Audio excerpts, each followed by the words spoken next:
Hello, everybody. It's Georgiana, and today I want to talk about why do highly capable people who clearly know what to do still not do it?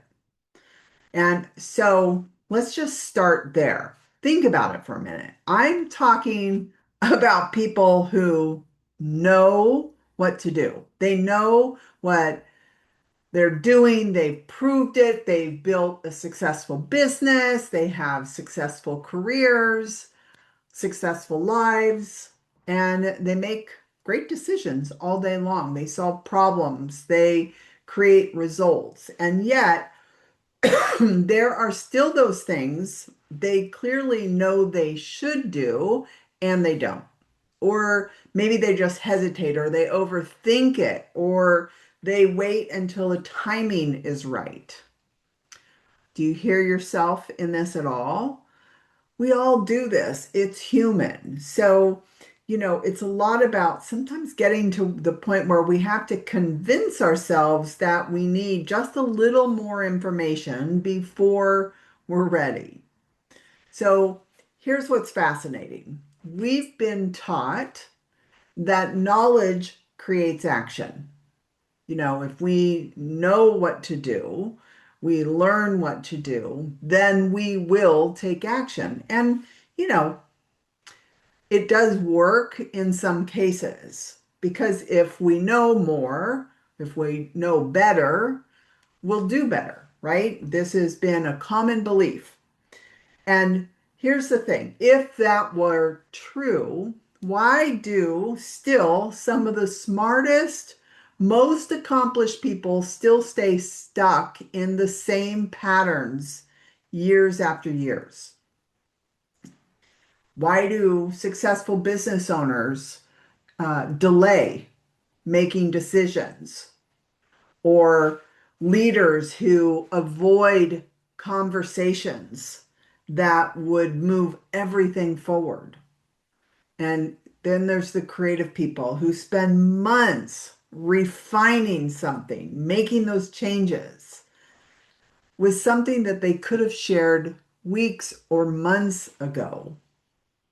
The contradiction is impossible to ignore. Capability does not automatically create action.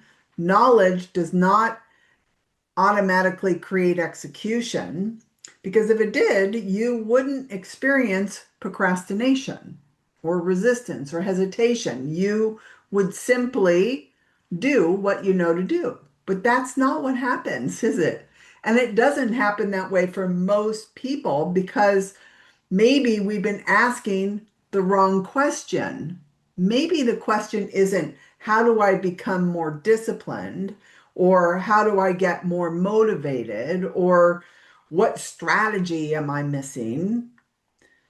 Because discipline explains kind of the occasional inconsistency, but it doesn't explain repeating the same pattern for 5 years or 10 or forever. So here's the question that's changed everything for me. What is causing a highly capable person to resist an action they consciously want to take? Because once we ask that question, we stop blaming ourselves. We stop assuming that we're not committed or we're lacking discipline. Instead, we start investigating the mechanism behind the behavior. So, what if the biggest limitation isn't what you don't know? What if it's what you believe beneath what you know? What if the reason, the real reason that you aren't acting has very little to do with the information and everything to do with something operating below the conscious awareness? Because here's another question. Why can two people with the same experience, the same intelligence, and the same opportunity respond completely different? One person sees the opportunity and they are like a house on fire. They're like, go for it. But then the other person, same opportunity, and they hesitate. It's not because the opportunity is different or available to one person and not. They're completely the same, but how the opportunity looks to them, how they view it, the possibility that it is, completely looks different. And it's not intelligence, it's not the knowledge, it's not the capability that was different. The question is exactly what we're going to answer in this series. What is it that makes it different? So I like to call it the hidden force beneath the behavior. So the answer is not always visible in the behavior itself because the behavior is usually the last thing we see. We see hesitation, we see procrastination, we see overthinking, we see the decision that keeps getting delayed. We see the opportunity that someone says they want, but they still don't move towards. How many of you know people like that? How many of you are that people? That's right. We assume the behavior itself is the problem. Something, however, is shaping that behavior. Something is influencing what feels possible, what feels risky, what feels safe, and what actions someone can take without creating any internal resistance. And that something is what I call a hidden force. A hidden force the hidden forces are subconscious beliefs. There, there are the core beliefs that are operating beneath conscious awareness that shape how you see yourself, what you expect, what you allow, how you respond before you have consciously thought of anything. It's a filter that we look through. A business owner may consciously know, I need to make the strategic decision and go. But underneath that, they may believe that, what if this isn't right or the right time? And they don't do it. They may consciously know that the opportunity could significantly expand their business, but underneath that may be a belief that says if I grow beyond what I can currently control, I may lose everything. The conscious mind sees the opportunity. The subconscious belief sees the threat. And when those two are in conflict, knowing what to do is not enough. You can understand the strategy, you can see the benefit, you can want the result, and still find yourself hesitating, delaying, moving in the opposite direction. And not because you don't want it, it's because there's that belief operating beneath that surface that is more powerful than the information that you have consciously gathered. And that is why two equally intelligent and capable people can stand in front of the same opportunity and respond completely different.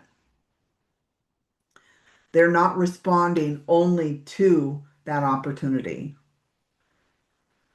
You can see it, almost see the filter that they're looking through.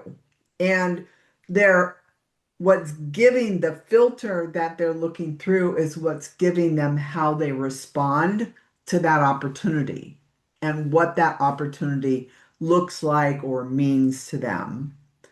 One person can see it as a possibility and the other sees it as a risk. One sees growth, one sees really a lot of exposure. One sees freedom, the other one sees more pressure or responsibility or more to lose, even. And the opportunity may be the same. The subconscious meaning attached to it is not.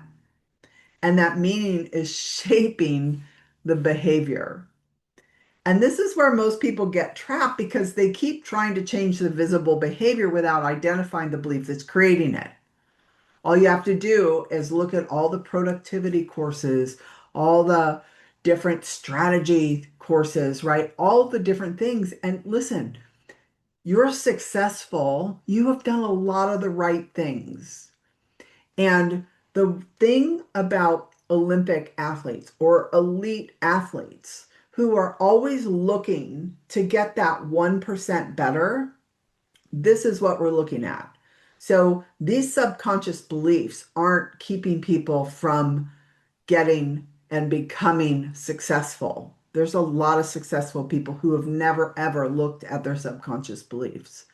But if you want to increase your performance, if you want to get that 1% better, if you want to be more effective, more successful, more productive, this is the opportunity. It's these hidden beliefs that are underneath that are shaping our view of life, of business, of opportunities.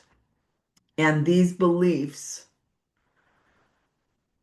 they say things that, like, we just need to work harder. We need to be more consistent. We need to do those things. And we keep chasing the topical thing, like being more productive. So we want to create a different possibility when you bump up against these things or these patterns that you may see yourself stuck in. Because it's not about creating stricter routines or even taking more courses or learning more strategies. This is what we have learned is that we need to learn how to not procrastinate, how to just do it, how to be more strict with our what we do, create our morning routines. But you cannot consistently force your way past a belief that your subconscious mind is still treating as true. You can overpower it temporarily. You may take the action once and you can create momentum for a few days or a few weeks. But if the belief remains, the resistance usually returns, and it may return as the same thing: hesitation, overthinking, exhaustion, perfectionism, keeping distracted, right? All of those things. The form can change, the belief underneath it remains. You can never outperform your subconscious beliefs. And that's why you can't solve a subconscious problem with a conscious mind. So, and there's a real cost to this. And this is where the cost actually becomes much bigger than the action that you didn't take. Because the greatest cost of a subconscious belief is not always the thing that you failed to do. It's everything that belief consumes while you're not doing it. And this is what most people don't think about, because that decision that should take just, a minute and takes 6 weeks, or an opportunity that is available that you get paralyzed, what is it, analysis or paralysis by analysis, until that opportunity is gone, right? The idea with real potential stays in development after it has been ready to be released. All of these things, they follow you, and it takes up mental bandwidth. And you think about it while you're working on something else. And even if it's not consciously there, what's in the background is there's something that you need to handle. And it impacts your performance in what you're working on right in front of you. So the decision that remains open, or the opportunity that remains possible that you haven't taken action on, is still there. And that diminished mental bandwidth that's being impacted by leaving those open loop affects everything else. Your focus gets diluted, your creativity is restricted, because your brain is spending energy managing that internal conflict instead of generating new ideas from a clean slate. and execution, like you're out there working, becomes really less effective because you're working, but you're not always moving the things that would create the great results. And this is where high performing business owners can misread what's actually happening. They may believe that they're being thoughtful or strategic or responsible. Um, and, that may be the case in some instances. And that's why this gets so messy. You may believe that you have to protect something or take some more time. And again, sometimes these are the things that need to happen, but sometimes what looks like a careful decision-making process is a subconscious belief creating a delay, or what looks like being responsible and, doing some strategic thinking is really avoidance with really excellent branding on it, right? What looks like refinement is actually resistance. Because high performers, you guys, you're intelligent. You can build really convincing explanations for why you've not acted and sound really smart about it. Listen, you're successful. I get it. This isn't with all the high performers that I've worked with over the last 20 plus years. We're not immune. Being smart, being successful does not make us immune to subconscious beliefs. I don't care who you are. If you're a human being and you have a brain, that is how we're wired. And here's the thing. All these things that may sound really completely reasonable, all the explanations, the result is still the same. There is lost time, momentum that gets interrupted, energy that is impacted, and priorities begin competing for your attention, and an action that once felt really important becomes heavy and harder to get going. This is the opportunity cost. Every decision you delay affects the decisions that come after it. Every opportunity you don't pursue removes the possibilities that opportunity could have created. Every move that you hesitate to make can delay revenue or relationships or visibility, just growth. The revenue loss is obvious, but the new initiative that never gets launched, or the partnership that never gets pursued, or the business owner just waits long, so long, to move that someone else steps into that space first. I mean, how many times have you seen products out there? It's like, oh, that's what I was going to do that. The difference is that person didn't have the beliefs that stopped them from taking the actions. So, the revenue loss, there's a lot of downstream effects that may never be seen with things that you either delay taking action on or never take action on. So, there's a real performance issue, and they affect how you'll move on things in the future. So, what becomes possible? And here's where it gets exciting, honestly, because when you identify and neutralize the subconscious belief, something really remarkable happens. The opportunity hasn't changed, and the strategy hasn't changed, and the market hasn't changed. You have. Not because you became more disciplined, not because you became or found that perfect morning routine, and not because you finally read the right book or took the right course. The thing that was interfering with your performance is no longer running the decision. It's no longer the filter that you're looking through things at. The action is that there is to take now feels obvious. The decision that you've been putting off just becomes clear.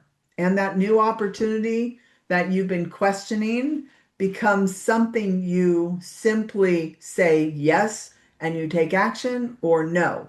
It's not something that stays niggling in your brain. And that's because you're no longer viewing everything through a filter, that old subconscious belief. You're seeing it accurately.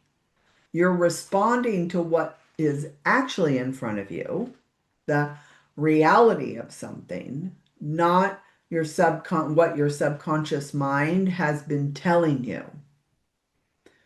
The changes This changes everything. It changes your performance, your focus sharpens, because your mental bandwidth is no longer being consumed by this internal conflict. Your creativity expands, you gain momentum, you become more effective because more of your intelligence, your experience, and your capability is available to you.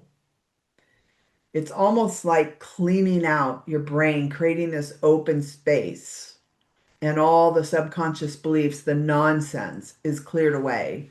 And over time, of course, that changes your results.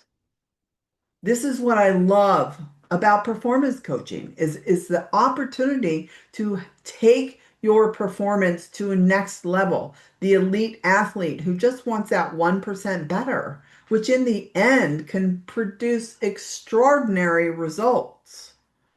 It's the difference between a gold medal and a silver medal. 1%. You get more opportunities or greater productivity or more innovation or better leadership. And most of all, maybe even increased revenue. That's awesome, right? You stop operating through the subconscious belief that was limiting what you really saw was possible. So we're removing what has been interfering with the version of you that's already there. When the hidden force is no longer the filter that you're looking through, you don't have to force yourself to perform. And performance becomes a more natural expression of who you are. And that's why this work matters. When you can find what's hidden, you change what's possible. So the obvious question is, how do you change a belief that is operating beneath conscious awareness? Now, I know successful business owners, it's like you've done the books, you've done the courses, you've done all that. You don't want another thing. This is not about doing more. But you cannot solve a subconscious problem with the conscious mind alone. I'm going to say that again. It's a tongue twister for me. You can't solve a subconscious problem with the conscious mind alone. And most of our responses are shaped by automatic processes operating below the conscious awareness, which is why insight alone does not always change behavior. The brain, our beautiful brains, are designed to repeat what it has learned, especially when that pattern has been connected to keeping us safe and avoiding risk. We want to keep that pattern going because we know, our brain knows, that we've survived that.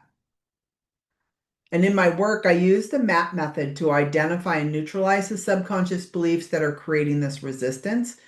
And some of these beliefs, some of these subconscious beliefs were created before you were 5 years old. So some of the actions or some of the filters that you're viewing life through were created by a 5-year-old. So rather than having to manage the visible behavior, we work at the source of it. And when the belief is no longer running beneath the surface, the behavior no longer has to be forced. And that's where change can happen much faster than people expect. So why do highly capable people not do what they know to do? Because they have a brain designed to keep them safe and subconscious beliefs that make the very action they need to take feel like a threat. And when those beliefs are identified and neutralized, performance changes directly because the resistance, hesitation, and internal conflict they created are no longer shaping the decision. So, if today's conversation kind of raised more questions than it answered, that's exactly where I hope you are. Because awareness is the beginning, but awareness alone doesn't change the pattern, as you've learned. So the next step is identifying the subconscious belief that may be shaping your performance without you even realizing it. So I've created a short quiz called Decode Your Hidden Performance Pattern, and it will help you begin uncovering the subconscious patterns that may be influencing your decisions, your execution, your results. So take the quiz, get curious, and discover what may be hidden to you. Because when you can find what's hidden, you can change what's possible. Thanks for being here. See you next week. Every Thursday drops a new episode that we can inquire into.